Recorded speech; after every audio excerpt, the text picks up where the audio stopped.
ত্রয়োদশ জাতীয় সংসদ নির্বাচনকে সামনে রেখে নেত্রকোনা ৪ আসনে তৈরি হয়েছে বড় ধরনের রাজনৈতিক চমক।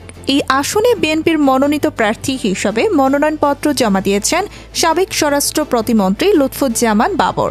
তবে চমক এখানেই শেষ নয়। একই আসনে স্বতন্ত্র প্রার্থী হিসেবে মনোনয়নপত্র দাখিল করেছেন তারই স্ত্রী তাহমিনা জামান শ্রাবণী।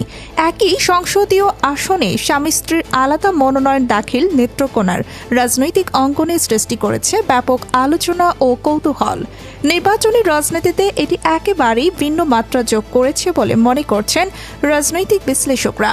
দলীয় সূত্র বলছে, মনোনয়নপত্র যাচাই বাছাই যদি কোনো আইনি বা প্রশাসনিক জটিলতা তৈরি হয়, সেক্ষেত্রে যেন আসনটি হাতছাড়া না হয়, সেই নিরাপত্তার অংশ হিসাবেই তাহমিনা জামান শ্রাবণী স্বতন্ত্র প্রার্থী হিসাবে মনোনয়নপত্র জমা দিয়েছেন।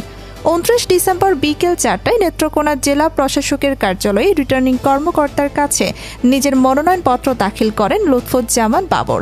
এর প্রায় আধা ঘন্টা পর বিকেল 4:30 তাহমিনা জামান শ্রাবণীর পক্ষে তার ব্যক্তিগত সহকারী মির্জা হায়দার আলী মনোনয়নপত্র জমা দেন।